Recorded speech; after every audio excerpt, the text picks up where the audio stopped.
Mis hermanos, vamos a orar. Señor, gracias te damos porque hoy nos hemos reunido con un corazón abierto a ti, mi Dios, con un corazón humillado ante el único Dios vivo, al que es merecedor de toda gloria, alabanza y adoración, Señor.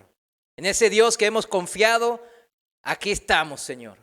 Señor, trata, ayúdanos, endereza nuestras vidas, Padre, fortalécenos para seguir esta carrera espiritual hasta el día que tú nos llames o vuelvas, Señor. En el nombre de Jesús, gracias. Amén. Los 30 consejos de los sabios en Proverbios, parte 13. Para los que tienen la referencia, seguimos en Proverbios 22, 20 al 24, 34, ¿verdad? Entonces, les invitamos que entre semana lo lean también. Vamos a citar, primeramente empezamos hoy con un salmo al cual leímos la vez pasada, me gustaría reforzarlo, Salmos 40, Salmos de David, Salmos 40, del versículo 4, en la Nueva Traducción Viviente. Salmos 44, Nueva Traducción Viviente dice así: ¡ah, qué alegría para los que confían en el Señor! ¿Vieron que hay contentamiento? ¿Se acuerdan que vimos la vez pasada? Contentamiento, estar alegres con todo lo que Dios hace en nuestras vidas, todo lo que Dios nos dio por medio de su amor inconmensurable, ¿verdad?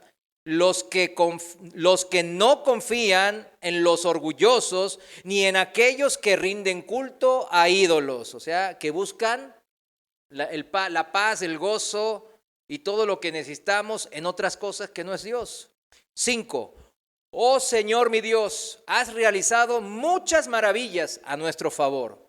Son tantos tus planes para nosotros que resulta imposible enumerarlos. No hay nadie como tú.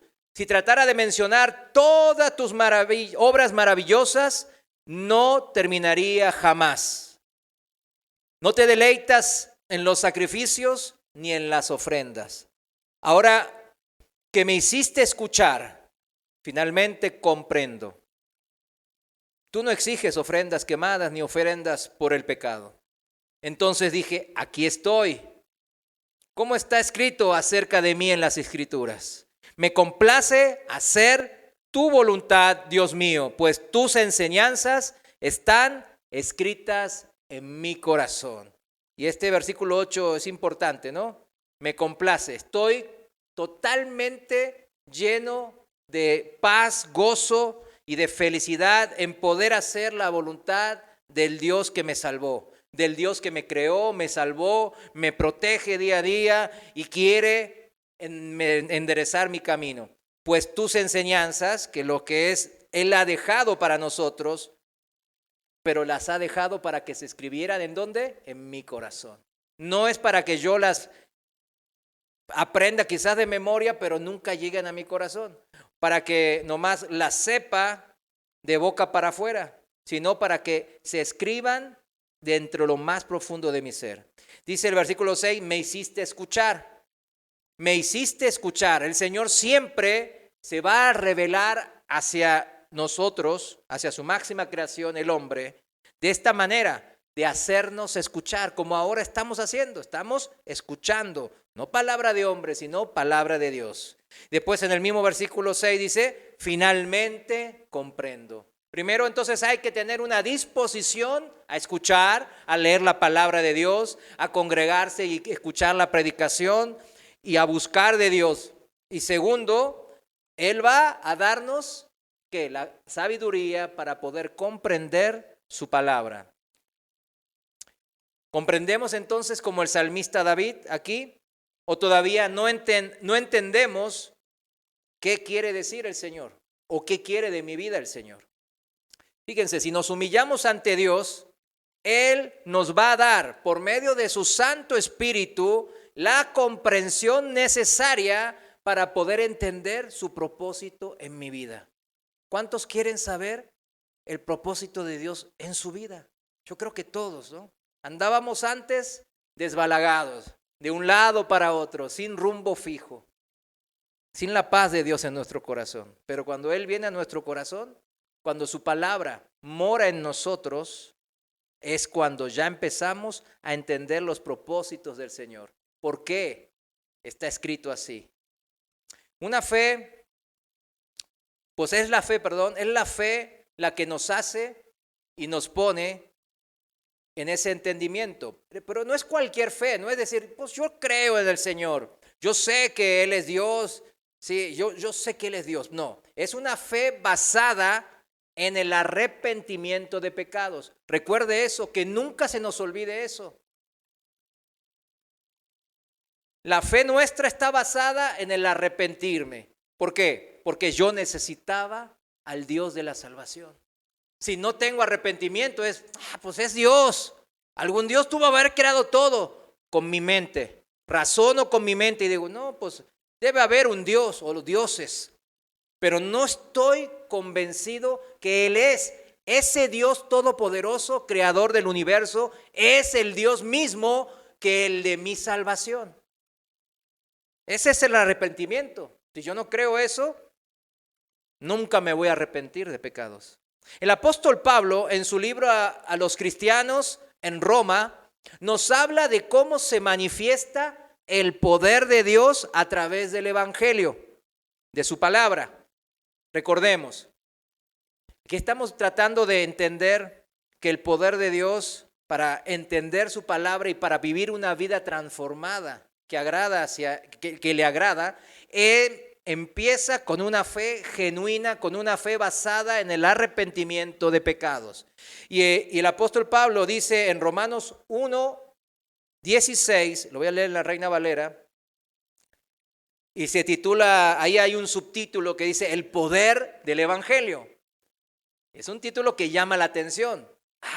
El evangelio tiene poder de Dios. A ver, entonces vamos al versículo 16 y dice el apóstol Pablo que no me avergüenzo del evangelio, porque es poder de Dios para la salvación de todo aquel que cree. En primer lugar para los judíos y también para los que no lo son, o sea, para nosotros que no somos judíos. Si no crees la palabra de Dios tal como Él nos la revela, como Él nos la enseña, esa revelación que habla de que Él es solo el único Dios vivo, que Él es solo el dador y fuente de todo lo bueno, que Él es el creador de mi alma, de su alma, que Él es el creador de todo lo que existe. Y también que Él se ha revelado a través de su palabra. No hay palabras privadas, no hay palabras que uno puede decir, no, pues yo tengo esta palabra, yo tengo esa palabra y pueda contradecir lo que es la palabra de Dios. Al contrario, podemos especular de si la palabra está inspirada por Dios. Claro que no, dice en 2 Timoteo 3:16 que dice, toda la escritura es inspirada por Dios.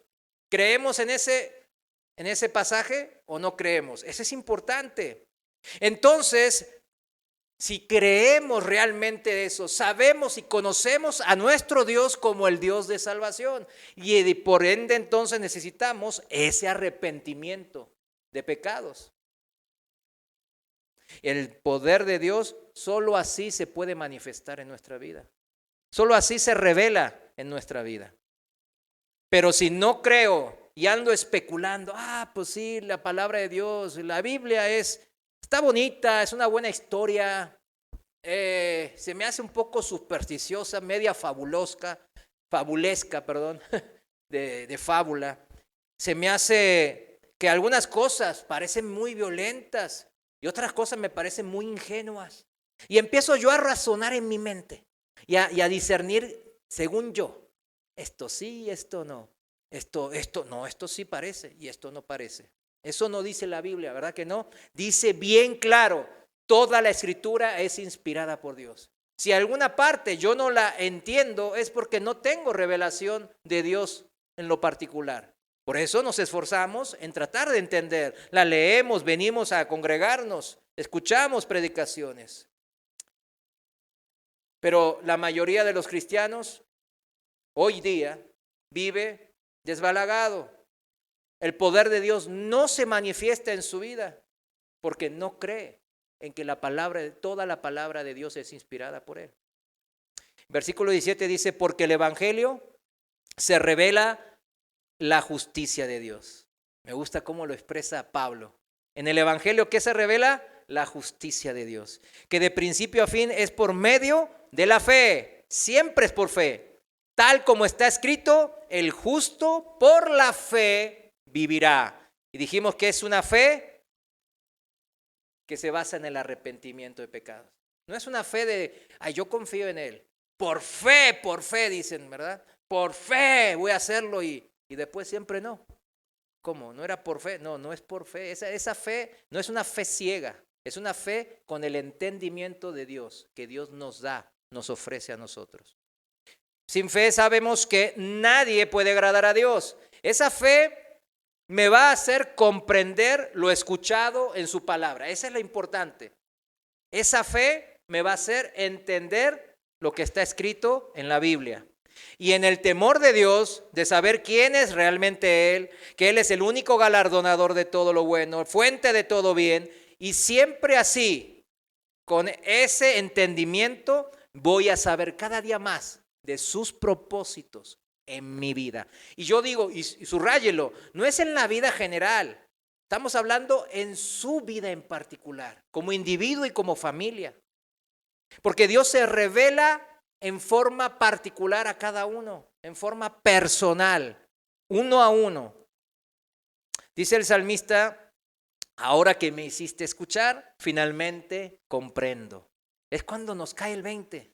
Realmente cuando comprendemos por qué andábamos tan mal, por qué no entendíamos. Y de repente comprendemos, como que se prende una chispa de luz en nuestras vidas. Es tremendo. Yo creo que todo cristiano hemos vivido más de una vez eso. Dice, qué alegría. ¿Se acuerdan cómo empieza el salmo que leímos? Ah, qué alegría para los que confían en el Señor. Y esa es la manera de vivir de todo cristiano. Vivimos con contentamiento, con gozo, en cualquier circunstancia.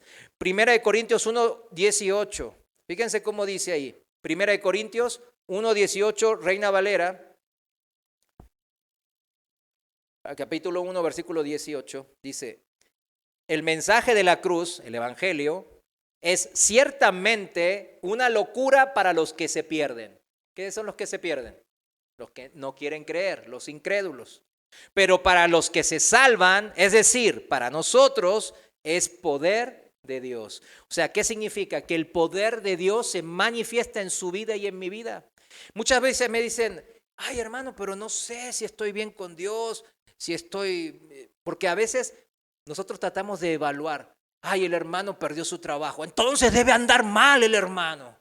El hermano chocó, ese andaba con algún pecado escondido. Esa es una manera muy fariseica de juzgar al hermano. Nunca debemos de hacer así, jamás. Jesucristo nos llama a no juzgar, pero nos llama a discernir. Recuerden, discernir y juzgar es muy diferente. Por eso dice que cuando ese hermano o esa hermana pregunta, ay, pero ¿qué es el poder de Dios? Ese es el problema. El poder de Dios se va a manifestar en todos los que le amamos, en todos los que seguimos sus consejos. Y cada vez más y más usted va a vivir dentro de ese poder de Dios, dentro de la gracia de Dios, cuando usted siga sus consejos. No se puede pedir la cobertura de Dios si no le estoy haciendo caso, ¿verdad que no? No se puede. Él dice, aquí seguimos en 1 Corintios 1:19, pues está escrito, y cita el Antiguo Testamento, destruiré la sabiduría de los sabios y desecharé la inteligencia de los inteligentes. Fíjense, si no destruyes, mi hermano, mi hermana, tus razonamientos personales, el pensamiento de Dios jamás va a morar en ti. No va a haber pensamiento de Dios, consejo de Dios viviendo en ti. Esto es, ¿qué significa esto? Es cederle el primer lugar en mi vida. ¿A quién? A Dios. Por eso yo le llamo Señor.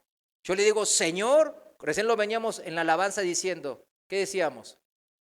Tú gobiernas, que Él gobierne en mi vida. Por eso es mi Señor. O confiamos o no confiamos. Si yo le cedo ese lugar de rey de mi vida, yo voy a seguir sus consejos y sus consejos van a influir en mi vida por medio de su poder. Y eso se llama vivir en la gracia de Dios, vivir el poder de Dios. Si no desechas tu inteligencia, tus argumentos que se basan en la forma de pensar y de sentir, van a gobernar tu toma de decisiones. ¿Qué quieres que gobierne? Que gobierne Dios, pero yo tomo las decisiones. Es una contradicción. Por eso dice aquí recién lo que leímos, que desecharé la inteligencia de los inteligentes. Debemos de desechar lo que nosotros consideramos nuestra inteligencia. Yo me la creo muy inteligente, tengo mucha experiencia, tengo dinero, tengo no sé qué, amistades, influencias. Hay que desechar todo eso, dice el Señor. Deséchalo, deséchalo. ¿Cómo vas a confiar en mí si estás confiando en esas cosas? ¿Cuántos el Señor ha tratado con esto? Pues a mí me ha tratado muchas veces con esto. Qué necios somos a veces. Realmente caemos una y otra vez sobre las mismas cosas. Pero gracias a Dios Él nunca nos desecha a nosotros. ¿Verdad que no? Él siempre nos está extendiendo sus brazos. El cristiano, el hombre o mujer de fe, confía primero en el Señor. Parecerá una obviedad, redundante, pero hay que decirlo, porque olvidamos eso. Por eso, aunque yo no esté de acuerdo, debemos de saber que los consejos de Dios son mucho mejores para mi vida. Pero ¿desde dónde? Desde el corazón. Y a veces, ¿cuántas veces entendimos todo lo que está escrito en la palabra? ¿Cuántas veces no entendemos el verdadero propósito para cierta situación en específico del Señor? Pero ¿cuántas veces usted clamó al Señor cuando estaba en esa situación? Pero clamor verdadero, mis hermanos, no es un clamor, Señor, te rogo por mi marido, por mi esposa o por mi hijo que anda rebelde. Gracias en el nombre de Jesús, amén. No. Señor, ayúdame. Tengo a mi mujer, tengo a mi marido así, clavando rodillas, realmente acongojado, derramándose completamente ante Dios. ¿Cuántos nos contestó una oración así? Es tremendo cuando Él contesta ese tipo de oraciones, pero sí las contesta. Yo sé que hay hermanos que todavía no han vivido eso, pero es necesario clamar, derramarse ante Dios. Es que me da pena. ¿Cómo le va a dar pena? Es su Padre, es su Creador, es Dios, no es cualquiera. No le debe dar pena eso. Mis hermanos, a veces nos entristecemos cuando vivimos épocas, pasamos periodos de escasez, de enfermedad, incluso de una calamidad, de una tragedia familiar. Nos entristecemos, pero eso no es pecado. Clamamos a Dios y eso, claro, no es pecado, no estamos reclamándole, sino estamos clamándole. Pero siempre confiamos en el Señor. Sabemos que Él nos ama y que nunca nos va a defraudar, pero debemos nosotros de expresárselo con el corazón derramado. Por eso así dice el profeta y espero que le dé nuevas fuerzas para que si alguno anda entristecido por un evento, que le dé como nuevas fuerzas. Así dice el profeta en Isaías 55, versículo 8. Voy a seguir en la traducción viviente. Isaías 55, 8 dice, fíjense, entendamos esto, mis hermanos. Esto es palabra de Dios. Dice el Señor, mis pensamientos no se parecen en nada a sus pensamientos, dice el Señor. Y mis caminos están muy por encima de lo que pudieran imaginarse. Pues así como los cielos están más altos que la tierra, Así mis caminos están más altos que sus caminos y mis pensamientos más altos que sus pensamientos. ¿Cuántos decimos amén a esta verdad? Amén. Hay que creerlo. Hay que realmente creerlo desde lo más profundo de nuestro corazón. Y la Biblia dice que no nos debemos de conformar a este mundo, a nuestros pensamientos, a la forma de ser de este mundo, sino que debemos de contentarnos, estar gozosos en el consejo de Dios. El consejo de Dios lo primero que hace es enfrentarnos con nuestros pensamientos. Por eso cuando uno tiene muchos pensamientos ahí amarrados póngale a su mente y a su corazón, pues nos va a costar más. Porque cuando viene el poder de Dios a impactar por medio de su palabra, esos pensamientos nuestros que nosotros tenemos así como lo más preciado, se tienen que empezar a derrumbar, a caerse. Pero no lo hacemos mucho, nos aferramos a ellos. No, así estaba bien, así a mí me funcionó, así le funcionó al vecino, a no sé quién. Y me voy a aferrar a eso. Y el Señor va a seguir golpeando, porque Él sabe lo que nos conviene, mejor que nosotros. Sus pensamientos son, ¿qué? Más altos que los nuestros. Romanos 12:2, pasaje que todos debemos de memorizar. Yo creo que es uno de los pasajes más importantes para la vida en santificación de un cristiano. Romanos 12:2 en la traducción viviente. En esta traducción me gustó como dicen, se entiende más fácil. Dice bien claro así la palabra de Dios, que no imiten las conductas ni las costumbres de este mundo. Más bien dejen que Dios los transforme en personas nuevas al cambiarles la manera de pensar. ¿Cómo nos va a transformar? ¿Cómo el poder de Dios se va a manifestar en nuestras vidas? Cuando cambiamos nuestra manera de pensar. Cuando soltemos esos argumentos, esos anhelos, esos deseos propios personales, muy míos. No, esto no me lo quitas. Quítame todo, pero esto no, Yo me aferro a esto. Bueno, todo lo tenemos que bajar y dejárselo al Señor. Eso es confiar en Él. Dice así, seguimos leyendo ahí la palabra. Dice, entonces, cuando Él transforme, cuando nos cambia la manera de pensar, entonces aprenderán a conocer la voluntad de Dios para ustedes, la cual es buena, agradable y perfecta. Esta es la voluntad de Dios para con usted en forma personal, para conmigo en forma íntima, uno a uno. Cuando empecemos a aprender, a entender la voluntad de Dios para mi vida, su propósito para mi vida. ¿Cuándo? Cuando cambiemos nuestra manera de pensar. ¿Y quién lo hace esa transformación? Cuando nos humillamos. Cuando la palabra de Dios llega a nosotros, la escuchamos y decimos, pero yo pienso, yo creo, dejemos de hacer eso. Digamos, Señor, mira, es verdad, perdóname, lo dejo ahí. Ayúdame a dejarlo ahí. Es cuando empieza a generarse la transformación, porque mi pensamiento empieza a cambiar y se empieza a asemejar, a parecerse al pensamiento de Dios. Por eso en medio de la tempestad, decimos, ¿no? Los cristianos en medio de la dificultad podemos permanecer firmes en la fe en Cristo Jesús, porque sabemos que lo tenemos con nosotros. ¿A quién? A Dios. Él está en nuestra barca cuando enfrentamos cualquier tipo de problemas y dificultades. Esa es la gran diferencia. Por eso en medio de una dificultad tremenda, catastrófica quizás, yo veo cristianos que están con paz. Va a haber paz en nosotros, sabiendo que tenemos al Dios Todopoderoso con nosotros. Porque su voluntad para nosotros es buena. Él quiere lo bueno para nosotros. Esa es su propia voluntad de Dios. Nace en Dios querer hacer eso. Él se goza, Él está contento por poder, ¿qué? Hacer lo bueno en nuestra vida.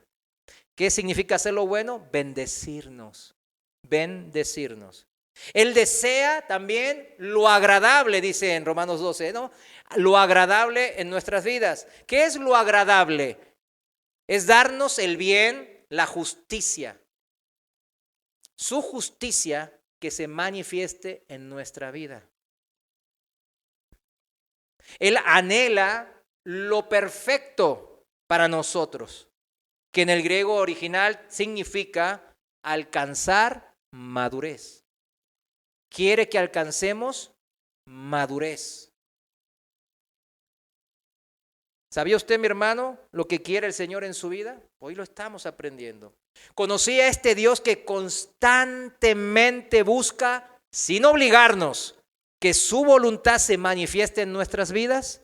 Esto es para nuestro bien.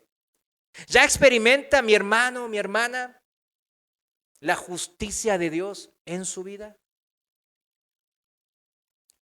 Eso es cuando usted empieza a practicar los consejos de Dios. Va a empezar a hacer la justicia de Dios. Porque siempre queremos que el otro haga la justicia, ¿no? De Dios. El del frente, mi esposa, mi esposo, mis hijos. No, pero yo tengo que empezar a hacer la justicia de Dios. Y así se manifiesta el poder de Dios. ¿Siente usted, hermano, hermana, que va creciendo en la madurez espiritual, en la perfección que Dios anhela de nuestras vidas? ¿Que Dios nos ofrece por medio de sus consejos e instrucciones? Debe preguntarse todo esto. Fíjense, en todas las iglesias en el mundo, las iglesias locales, las congregaciones, muchos en estos tiempos se ofenden cuando uno predica desde el púlpito la palabra de Dios tal como es. No quieren conformarse al consejo de Dios, mas sin embargo se conforman a lo que el mundo ofrece. No se quieren conformar con el consejo de Dios porque la vida pecaminosa que llevan no los dejan transformar su manera de pensar. Es más, no quieren transformarse. Anhelan ese pecado más que a Dios. En 2 Timoteo 3:16, en la NTV dice, es útil para enseñarnos, la palabra de Dios, ¿no? Es útil para enseñarnos lo que es verdad y para hacernos ver lo que está mal en nuestras vidas. Por eso nos confronta. Por eso es bueno. Ay, pero ¿es bueno ofenderse? Pues sí, pues que traemos aquí los pecados, traemos nuestros argumentos y pensamientos, nuestro sentir personal, y Él nos golpea ahí, con medio de su palabra. Pero lo hace ¿para qué cosa? Para corregir el mal de nuestra vida. Nos corrige cuando estamos equivocados y nos enseña a hacer lo correcto. Dios la usa, su palabra, para preparar y capacitar a su pueblo, a nosotros, a los que hemos creído, para que se haga toda buena obra, para que practiquemos la justicia de Dios en nuestras vidas. De eso se trata. Y el Señor me ha enviado a esta congregación, en mí en forma particular, yo les confieso, para que formemos discípulos. No es para que tengamos un buen rato, que también es bueno, la convivencia entre hermanos. Me ha invitado, me ha enviado y me ha dado un ministerio para formar discípulos, no simpatizantes de Jesús.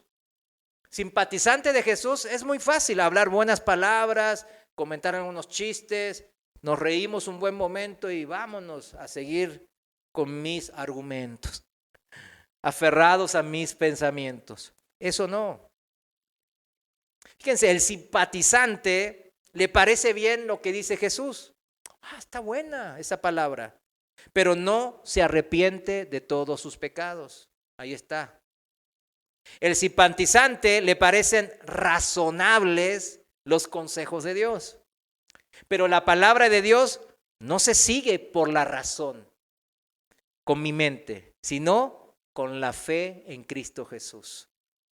Como dijo el rey David en el Salmo 40 que leímos al principio, me complace hacer tu voluntad, Dios mío, pues tus enseñanzas, tus consejos están escritas en mi corazón.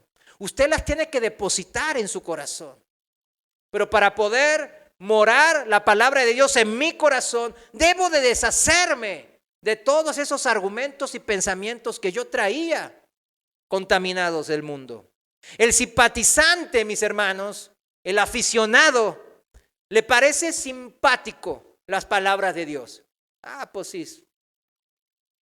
Pero para el discípulo son palabra de Dios, el único camino hacia la vida eterna. Esto significa que es un compromiso único. Las palabras del Señor para el discípulo son verdad, una verdad innegociable. ¿Usted cambiaría? Digamos, usted tiene 500 pesos y alguien le ofrece 500 pesos pero falsos. ¿Vieron esos 500 pesos falsos? Bueno, eso. ¿Y se los cambiaría? ¿Le daría uno de verdad por ese falso? Claro que no. Si lo hacemos con el dinero que tenemos en nuestras manos, ¿por qué lo hacemos entonces con la verdad de Dios? Y lo cambiamos por la mentira.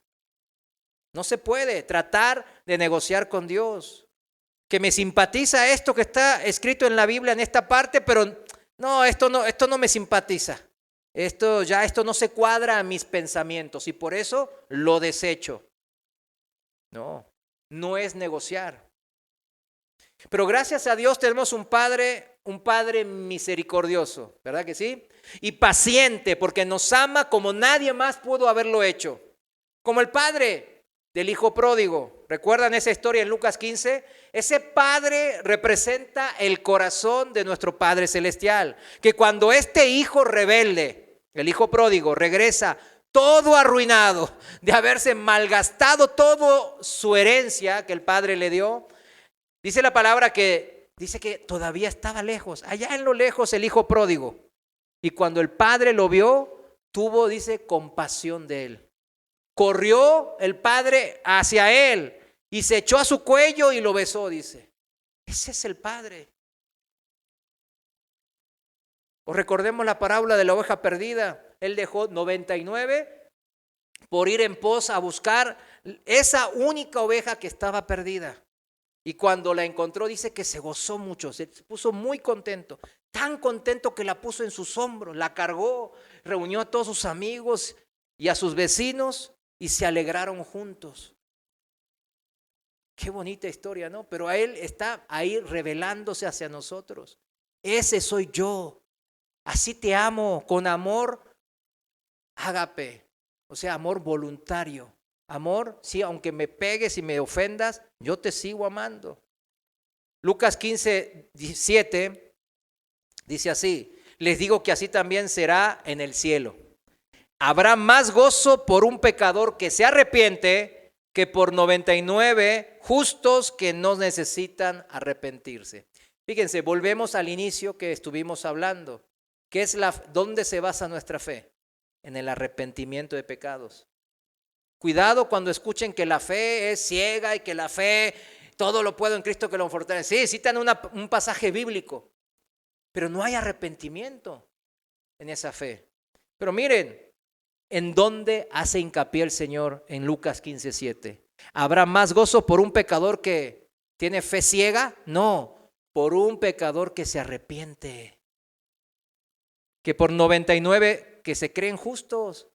Yo estoy bien, yo soy más bueno que el otro, yo voy a la iglesia, yo doy ofrendas, yo hice una buena acción hoy.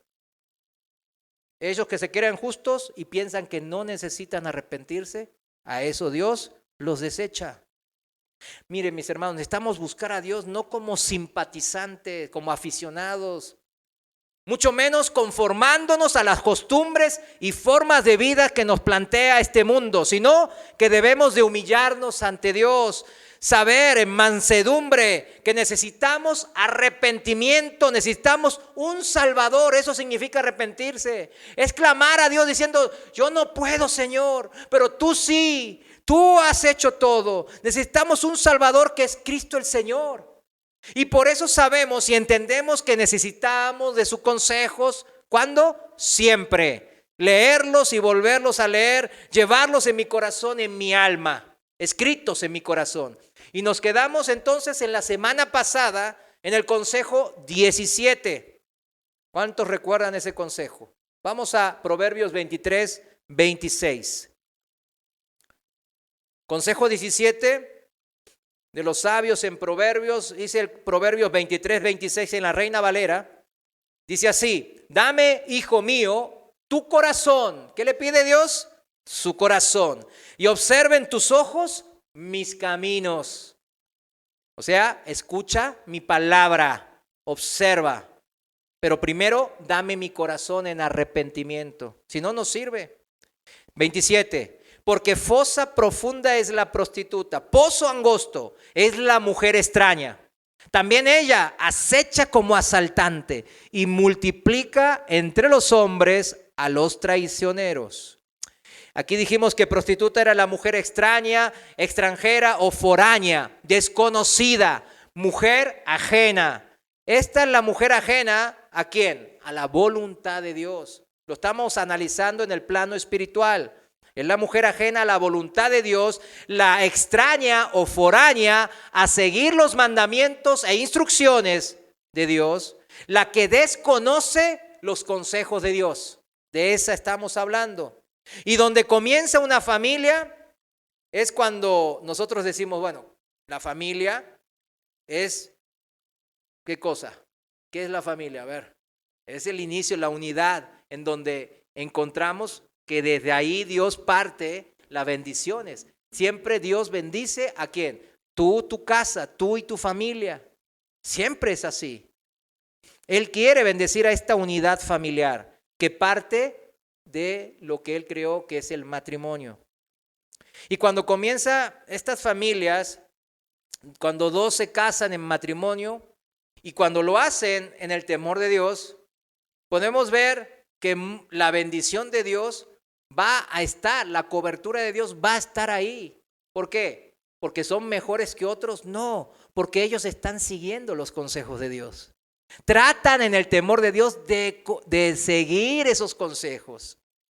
Ahora, si recordemos, por ejemplo, los que estamos casados, los que tienen mucho tiempo de casados, más o menos, más de unos años de casados, chequemos cuántos problemas y de dónde partían esos problemas.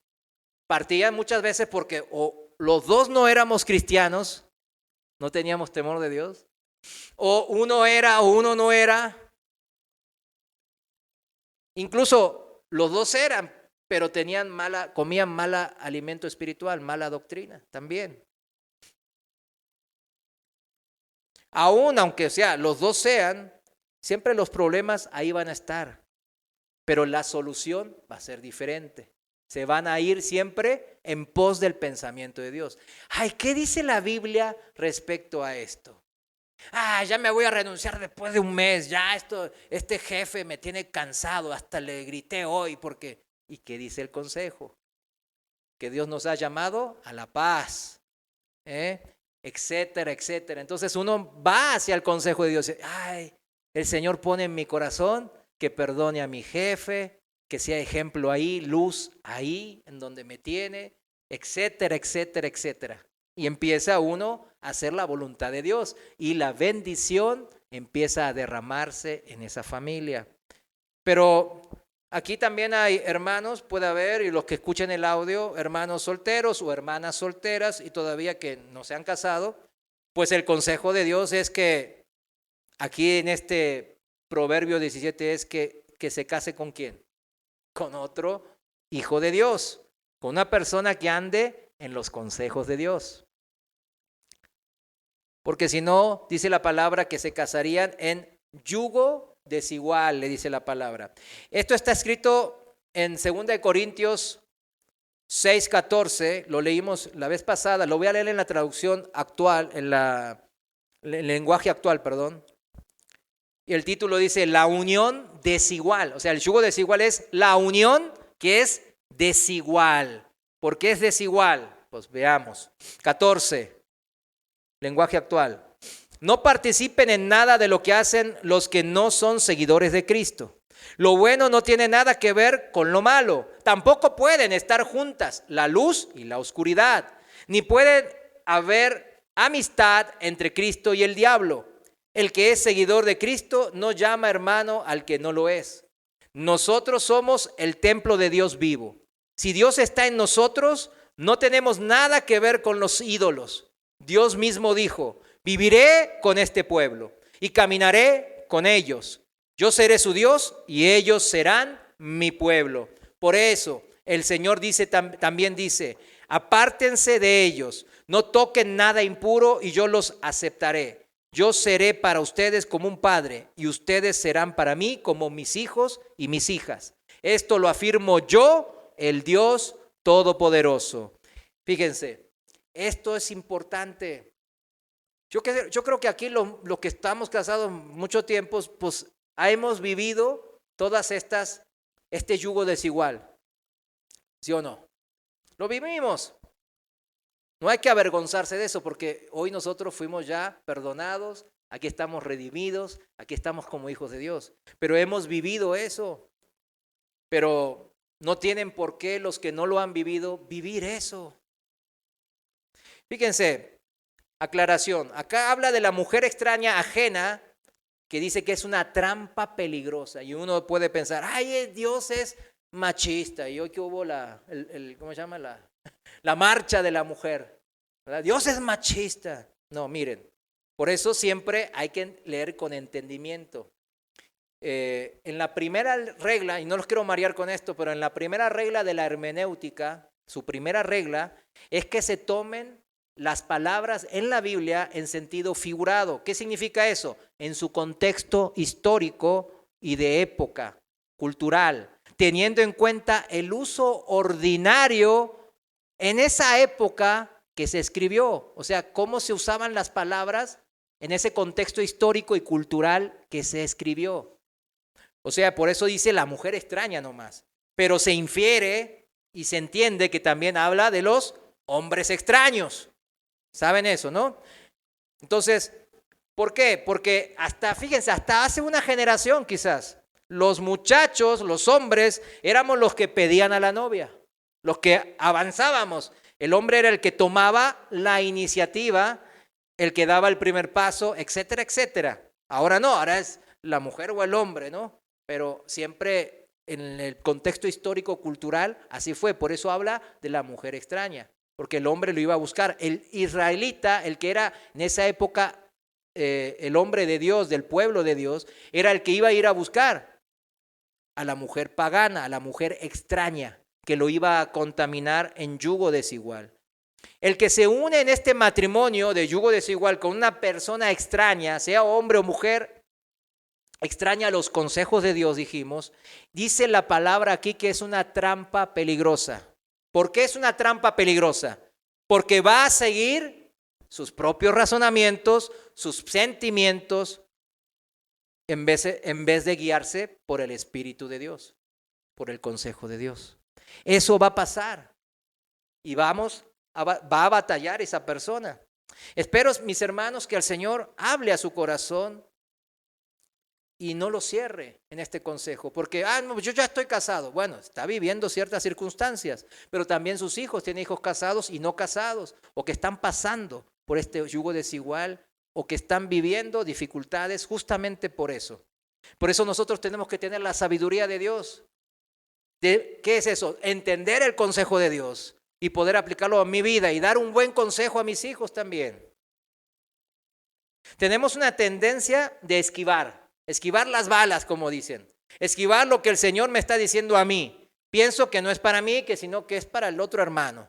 No, es para mí. No debemos de esquivar eso, no debemos de cerrar nuestro corazón. Pero si mi conciencia me redarguye, pues es por eso me está hablando a mí. Si su ser interior en su corazón algo le está molestando, hay señales de alarma, es mejor humillarse ante Dios y no hacernos sordos a su palabra. Por eso repito, solteros, tenemos que entender que en los despachos de los psicólogos es una de las profesiones que más hay ahora, en estos días, porque muchos andan con males mentales. ¿Por qué será que andan con males mentales? Porque andan con sus propios razonamientos. Cada uno, ya no hay verdad. Tú dices, tú tienes tu verdad, yo tengo mi verdad, yo pienso de esta manera y tú piensas de tu manera. Esté mal o esté bien, así le hacemos. Y los despachos de estos psicólogos están llenos de parejas que andan con muchos problemas. Yo tengo gente conocida psicóloga que dicen que es lo que más dinero les deja. Las consultas de parejas, de matrimonios. Es el mayor negocio de ellos. Y en las iglesias, ¿cuál cree usted que es la primera causa de consejería con los pastores? ¿Cuál cree? El matrimonio. Evitemos caer en la trampa de la mujer, del hombre extraño a los consejos de Dios. Eso significa este consejo.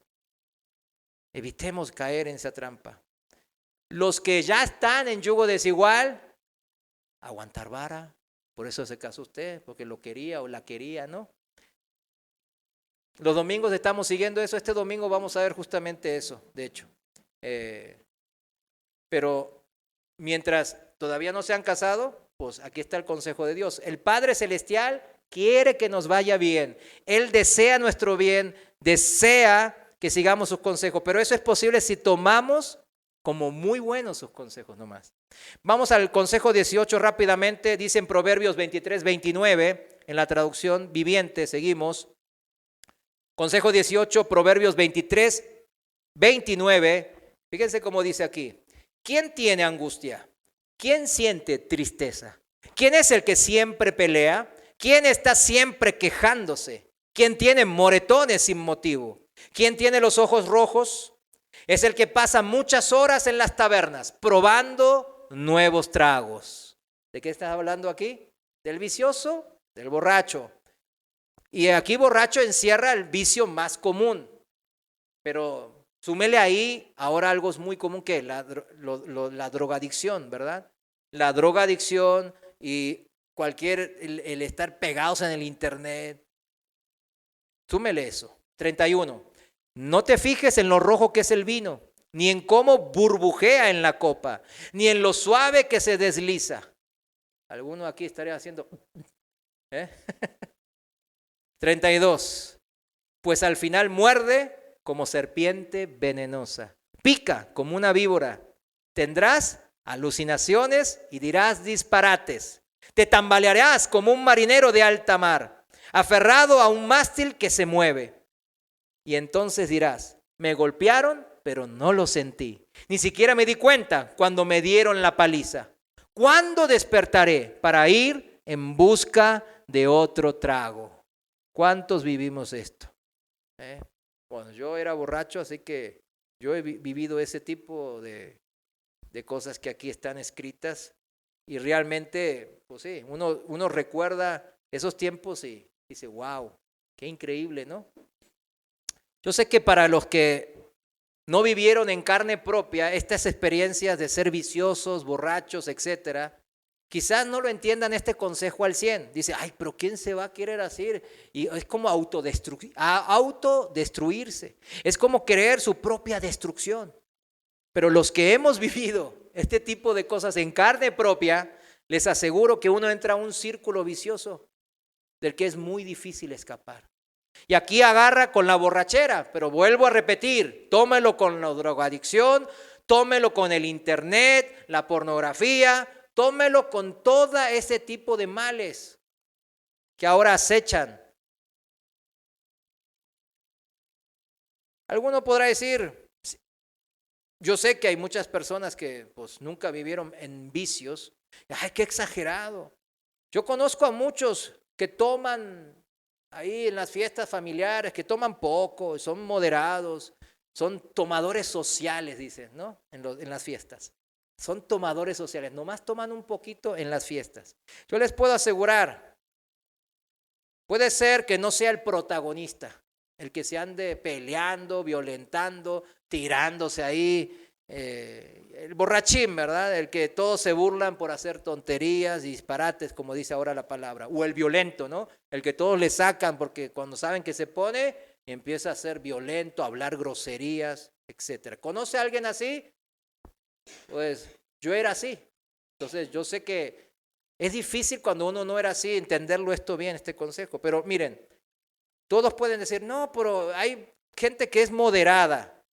Yo les voy a decir que si se juntan con los que son así, participan en esas fiestas, están en medio de esas, tiene entonces relación con el consejo anterior que acabamos de ver en el 17.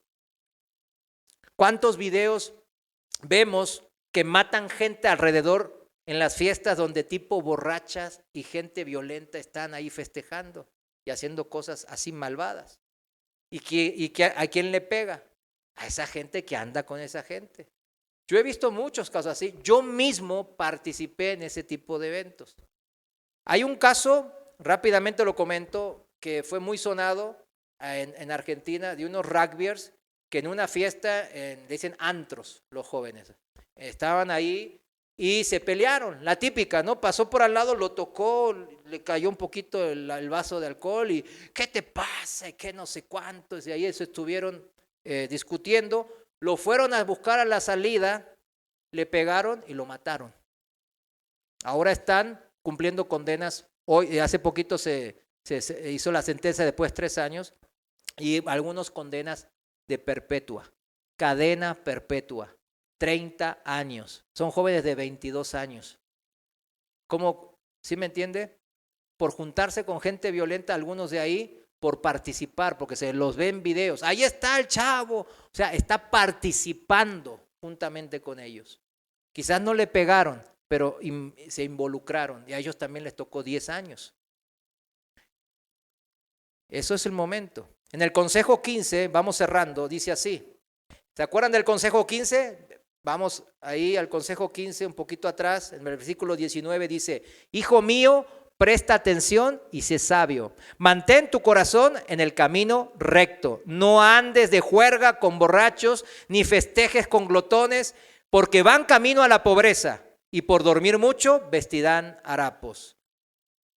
El apóstol Pablo nos advierte en 1 Corintios 6:9.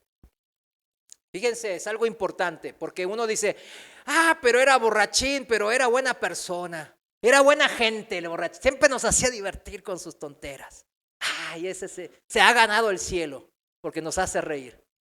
Pero fíjense lo que habla de los viciosos, de los borrachos. No se dan cuenta, dice del 9 en la traducción viviente, no se dan cuenta de que los que hacen lo malo no heredarán el reino de Dios. No se engañen a sí mismos. Los que se entregan al pecado sexual o rinden culto a ídolos o cometen adulterio o son prostitutos o practican la homosexualidad o son ladrones o avaros o borrachos o insultan o estafan a la gente. Ninguno de esos heredará el reino de Dios. No dice, algunos podrían heredarlo si hacen buenos chistes cuando están en las fiestas. No, dice ninguno de ellos que practican el mal, que practican los vicios. Dice en el 11, algunos de ustedes antes eran así, amén, pero fueron limpiados, fueron hechos santos, fueron hechos justos ante Dios al invocar el nombre del Señor Jesucristo y por el Espíritu de nuestro Dios, amén. Aquí es la gracia. ¿Cuántos fuimos transformados por el poder del Espíritu Santo? Amén. Vamos a esperar en Dios siempre, confiando de que Él tiene un consejo que puede transformar mi vida y que el poder de Dios se manifieste en mi vida y en mi familia. Amén. Vamos a orar. Señor, gracias te damos porque sabemos que tu poder solo se manifiesta cuando andamos en tus caminos, cuando seguimos tus pisadas, Señor, cuando humillamos nuestro pensar y nuestro sentir ante tu pensar, ante tu instrucción. Cuando decimos que tus pensamientos son mucho más altos que los míos. Cuando encontramos paz, porque tenemos tu consejo en nuestro corazón.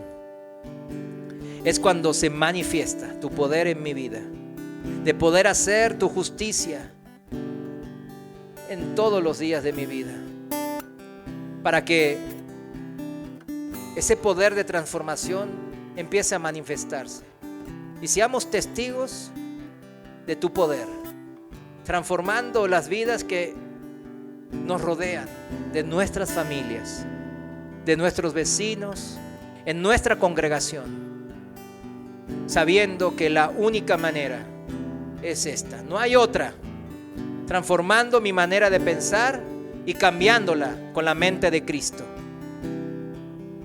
¿Habrá otra manera, Señor? Claro que no. Hoy lo hemos aprendido, Señor. Por eso nos humillamos ante tu consejo y esperamos en ti, Señor. En el nombre de Jesús, te damos gracias. Amén. Muchas gracias, mis hermanos. Dios les bendiga.